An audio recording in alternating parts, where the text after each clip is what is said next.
balasnya kan ke orang yang sama. Kalau dia laki dilecehkan laki, ketemulah lingkungan yang penyuka sesama jenis laki, ya dia akan terjun di situ sebagai pelampiasan dulu dia pernah dilecehkan atau yang tidak mendapat kasih sayang orang tua. Mungkin gini, dari papanya belum pernah dipeluk, sentuh, terus masuk lingkungan seperti ini, kayaknya ini ada kasih seperti kasih seorang ayah tanda petik, laki-laki yang membelai kasih sayang.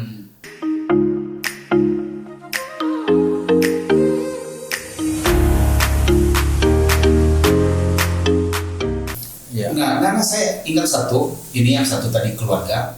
Di sebelum episode kita kan kita membahas aborsi ya. Kita datangkan ya orang-orang yang mengasihi Tuhan bergerak di bidang penyelamatan aborsi itu ya. Ada di episode sebelumnya. Ada statistik yang mengerikan kan. Ketika anak ditolak sejak kandungan itu, dia sudah ada memori dan di dalam faktanya sudah ada pemberontakan terhadap mamah tadi.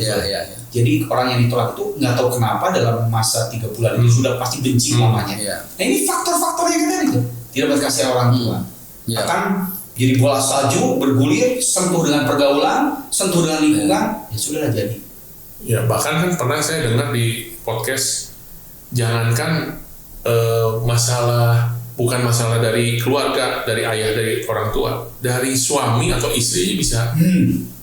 Ada kan saya dengar yang sering dipukul sama suaminya, terus dia kan mungkin punya kebencian, jadinya ketemulah pergaulan, ketemu sama cewek yang kepria-priaan, kok di sini lebih lembut, lebih mengasihi, lebih sayang, kepria-priaan, terjerumuslah ke dalam dunia LGBT. Jadi memang lingkungan dan pergaulan itu memicu juga gitu. Hal-hal yang terpendam yang selama ini yang kita nggak tahu. Ya, bagus ya. Nah ini kurangnya pendidikan perkembangan rohani. Wah ini bagiannya. Bagian yang berbau surga silakan. Kita berbau dunia aja. Kita masih duniawi soalnya. Dari mukanya kan sudah bau surga. Silakan, Diko. Ya memang kondisi LGBT ya, dosa-dosa seperti itu kan sudah begitu biasa ya buat generasi ini. Itu memang nggak mudah untuk membukakan kebenaran kepada mereka karena mereka pikir ini benar kok. Kenapa mereka bisa bilang ini benar? Semua melakukan. Jadi mereka semua melakukan dan semua menganggap ini benar gitu. Terlepas dari masalah background tadi, dilukai keluarga atau pergaulan apapun, tapi mereka sudah terbentuk di dalam mindset mereka bahwa ini tuh udah lifestyle gitu. Udah gaya hidup, apalagi tadi kalau kita dengar baca di firman sudah sejak zaman bangsa Israel itu tuh sudah menjadi. Nah, jadi masalahnya gini, itu kenapa bisa sampai seperti itu? Karena memang mereka nggak punya fondasi, mereka nggak tahu sebenarnya kebenaran yang mutlak itu apa, ya. Dan memang nggak ada cara lain sebenarnya. Ini PR kita, memang nggak mudah memberitakan kebenaran ya tentang kehidupan yang benar kepada generasi ini tuh memang nggak mudah. Tapi saya percaya beginilah, ada anugerah ya, khususnya buat kita orang tua, keluarga itu, orang tua papa mama yang benar-benar hidup takut akan Tuhan. Saya percaya mereka tuh akan bisa punya grace buat mengajarkan kebenaran kepada anak-anak mereka ya, supaya mereka tuh ngerti bahwa ini yang benarnya begini nih ya. Jadi waktu mereka ada di pergaulan, mereka mungkin dilecehkan kan nggak selalu harus dari orang tua ya, mungkin dia dilecehkannya sama temannya. Itu nggak, di pergaulannya dia bisa mengalami itu loh. Dibully juga ada ya. Bisa jadi. Kamu banci. Iya, sekarang pergaulan tadi itu kita baik-baik ketemu teman-teman yang kelihatannya baik-baik, kali waktu kita dilecehkan sama teman. Itu bisa terjadi gitu. Tapi saya yakin kalau anak itu udah ditanamkan kebenaran ya, yang terus ditanamkan dan kita terus doakan, saya percaya Tuhan itu nggak tinggalkan mereka. Kebenaran itu akan bicara, kebenaran itu akan bekerja dalam hidup dia, dan dia ini bisa tahu bahwa ini gua harus putus, karena kita tuh merindukan hal itu supaya generasi sekarang nih benar-benar mereka berani berkata tidak. Ya nggak di tengah-tengah kondisi seperti itu, mereka berani berdiri dan menyuarakan bahwa yang benar tuh seperti ini. Nah ini menyuarakan ini nih yang kita tuh benar-benar harus, bukan dari kita aja, generasi ini harus punya kemampuan menyuarakan itu. Nah itu bisa terjadi kalau memang terus ya hal-hal rohani, kebenaran itu ditanamkan.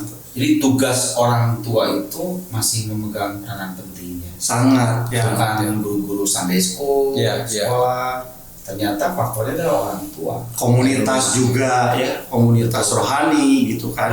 Kadang-kadang orang tuanya belum tentu punya waktu mereka ngajarin anak kebenaran firman. Paling enggak komunitas juga. Tapi ini ada yang aneh sih, kita sedikit guyon aja ini. Ini kejadian boleh disangka, Bro Seri kan guru ini ya. Saya sering melihat begini. Ketika anak itu matematiknya 9, bangganya luar biasa. Bahasa Inggrisnya 10 atau 9, wih bangganya bahasa. Yang dipertanyakan orang tua pertama apa? Berapa bahasa Inggris kamu? 9. Berapa nilainya? Gak pernah saya nanya agama kamu berapa. Agama 9 ya nanti simpel-simpel saja. Betul nggak? Ada nggak kursus matematik?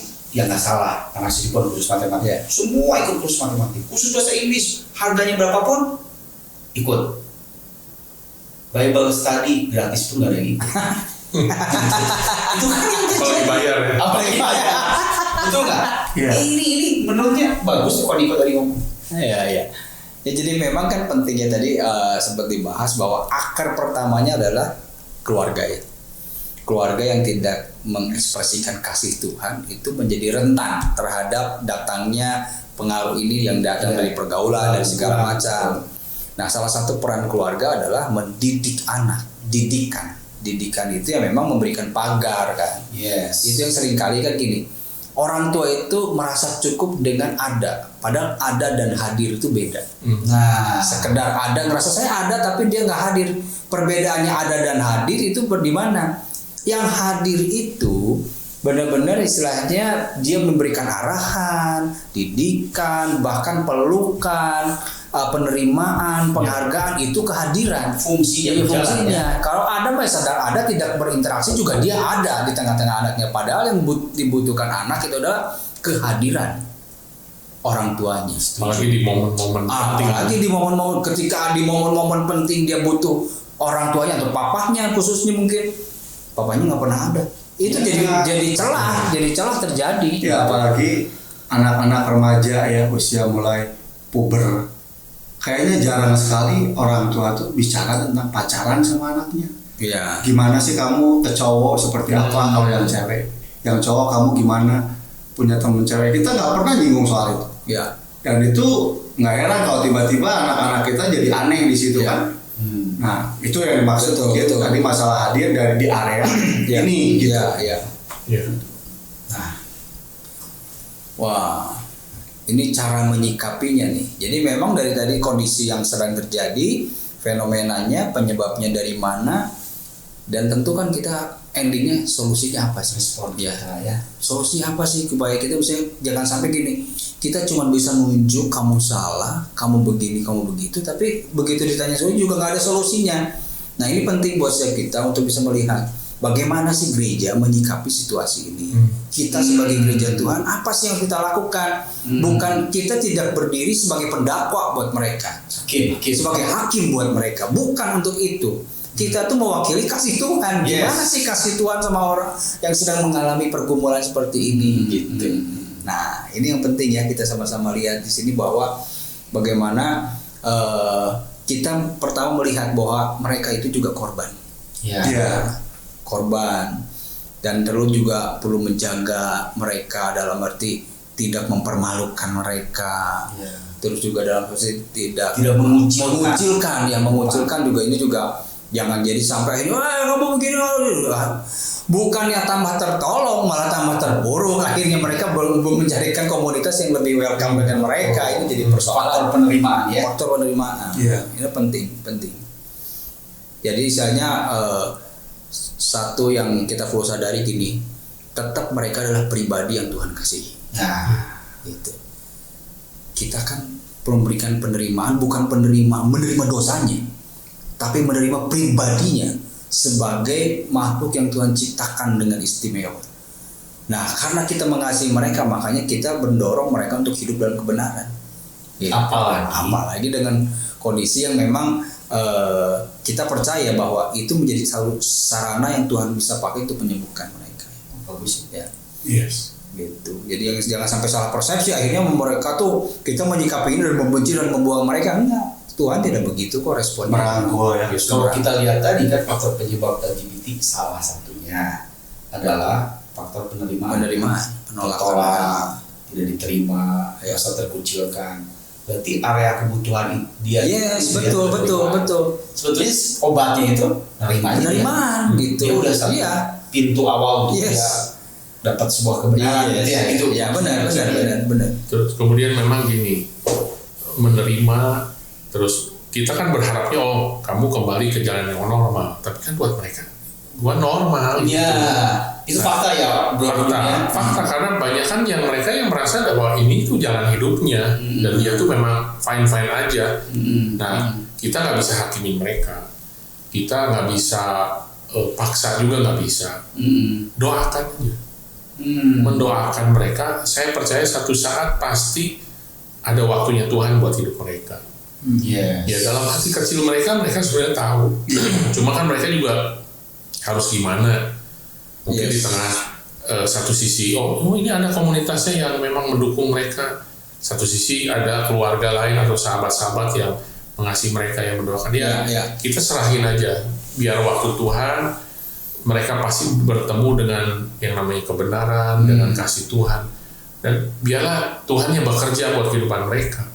Karena ya secara manusia kan kita juga susah ya mau ngomong kamu harus bertobat, kamu harus gini. Apanya yang salah? Nggak ada yang salah.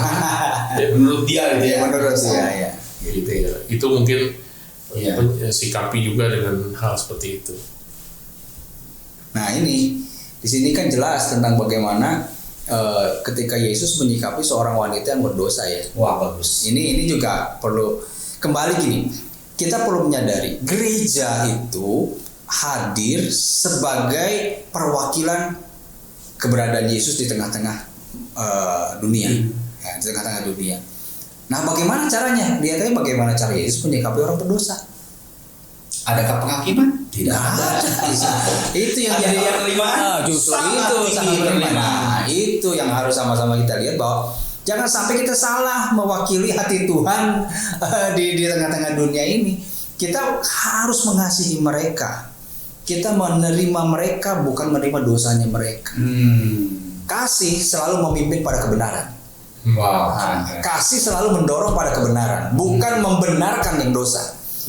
Dan kita perlu sadari begini, sepanjang sejarah tidak ada dosa yang berujung pada kebaikan. Mungkin enak untuk sesaat, tapi ujungnya pasti maut. Tidak ada dosa yang mendatangkan kebaikan. Ya istilahnya kalau seandainya kita ngelihat bagaimana penyakit-penyakit seksual terjadi, dimulai dari mana sih?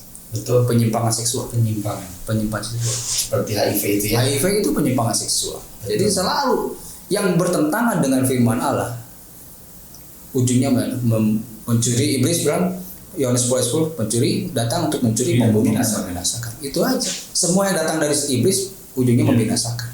Gitu. Jadi kalau untuk menolong sahabat-sahabat kita, teman kita atau orang di sana, ya saya setuju dengan Kodudu. Ya kita tidak bisa menghakimi. Pandangan dia merasa benar dan kita patokannya kan basically-nya Bible, firman Tuhan. Iya, kita harus terima dia. Terima pribadinya, penuh kasih, seperti gambar ini kan Yesus yang perempuan berdosa. Nggak ada penghakiman. Kalau perhatiin perikop ini kan benar. Semua sudah menghujat dan harusnya ada hukuman. Tiba-tiba Yesus berdiri kan. Siapakah di antara kalian yang tidak berdosa, lempar perempuan ini. Itu hati perempuan bagaimana? Bro, waduh. Penerimaan yang luar biasa. Dia akan merasa maskul hatinya. Kenapa? Keadaan seperti ini ada yang menerima. Nggak ada bentakan, nggak ada maki. Ya kita sedikit keluar. Justru Yesus memaki orang apa? Munafik, Farisi dan Saduki. Iya. Benar. Cuma memang di sini di ayat yang ke-11 nih, ini penting nih.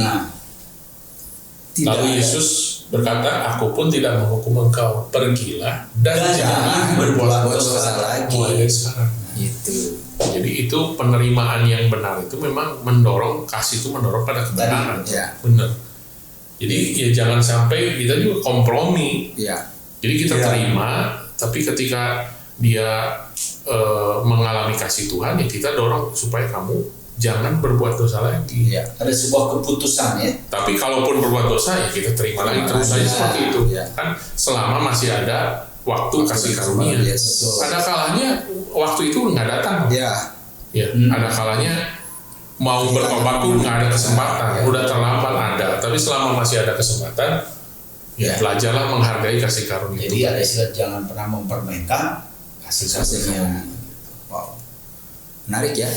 Jadi kita semua sepakat bahwa fenomena LGBT ini menjadi tantangan tersendiri buat generasi ini. Ya, kita melayani generasi yang memang sangat dekat sekali dengan keadaan seperti demikian. Nah, sikap kita sebagai gereja Tuhan yang memang Tuhan taruh untuk melayani generasi, ya kita mengasihi mereka. Yes, sepakat. Sebagai pribadi, sebagai yang Tuhan ciptakan juga. Iya. Tapi kita tidak setuju dengan dosanya. Ya, karena kenapa itu dikatakan berdosa? Bukan berdasarkan ilmu yang sekuler katakan, tetapi firman Tuhan katakan. Yes. Karena kita sepakati bahwa fondasi kehidupan kita, dasar iman kita, dasarnya adalah firman Tuhan. Semua kita acukan kepada sana bagaimana Tuhan atau firman Tuhan melihat tentang kecenderungan LGBT ini. Dan hukum di atas hukum adalah Firman Tuhan. Yes. Ya. Oke. Mungkin sebagai terakhir ada message khusus dari Bro Diki, Bro Niko, dan Bro Duduk. Ya, dari saya dulu aja ya.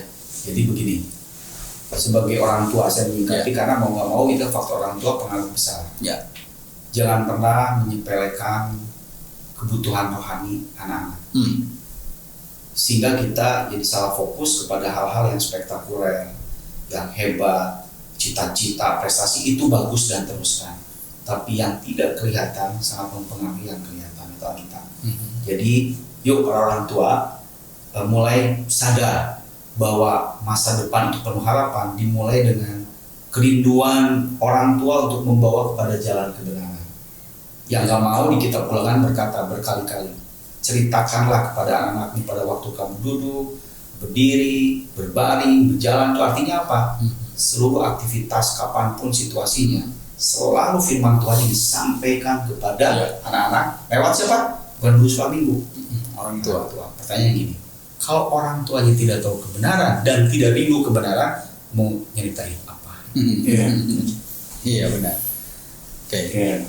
Bro Niko, gimana? Ya mungkin kalau dari saya buat para orang tua atau mungkin juga kita yang punya keluarga, punya saudara yang mungkin mengalami kondisi-kondisi seperti ini anaknya, ya kita jangan putus asa, kita jangan merasa pahit, tapi justru ini kesempatan untuk terus menebarkan kasih, bagus ya, menebarkan penerimaan. Karena seperti tadi yang di-share-kan, saya percaya bahwa perubahan itu nggak datang karena dituntut, perubahan nggak datang karena dihakimi, tapi perubahan datang ketika dia merasa diterima. Dan seperti yang tadi Bro Diki bagikan, terus suarakan kebenaran dan terus didoakan. Saya percaya Tuhan bisa pulihkan. Yes, segar ini suara Sunda yang segar. Suara Sunda. Ya, dari saya gini, balik lagi pada tema kita, LGBT itu harus butuh Tuhan. Yes. Itu yang harus ditekankan, bahwa kebutuhan kita akan Tuhan itu, terutama akan kasih Tuhan, akan penerimaan Tuhan, itu menjadi jawaban dari semua penyakit yang ada. Ya, penyakit jiwa lah, penyakit apapun. Manusia kan sebenarnya ada rongga kosong yang tidak bisa diisi yang lain kecuali oleh Tuhan. Jadi disitulah titik dimana kita tuh ngalami pemulihan. Dan biarlah setiap kita, mungkin siapapun dah, baik orang LGBT, baik yang bukan LGBT tapi juga terikat misalnya kecanduan, perselingkuhan, perzinahan, ya sama, semua butuh Tuhan untuk mengalami pemulihan. Itu titik awal dari pemulihan dalam kehidupan manusia. Wow. Menarik ya. Luar biasa pembahasan kita saat ini. Mungkin waktu juga sangat singkat, tapi saya percaya ini bisa memberikan sebuah pandangan bagi setiap kita tentang bagaimana kita menyikapi problem generasi yang saat ini seringkali kita temui. LGBT tetap kita melihat bagaimana firman Tuhan menekankan pada setiap kita bahwa dasar hubungan rumah tangga, pernikahan itu adalah laki-laki dan perempuan. Jelas firman Tuhan berkata demikian. Dan Tuhan jelas di sisi lain juga melihat bagaimana ketika orang-orang berdosa, Yesus menyikapi dengan cara seperti apa? Yesus menyikapi dengan cara apa? Menerima dan mengasihi. Ya. Dan yang ketiga, kasih selalu mendorong pada kebenaran firman Allah. Tidak ada kasih yang mentoleransi dosa. Kasih selalu mendorong untuk orang hidup dalam kebenaran yang sesuai dengan firman Tuhan. Yes.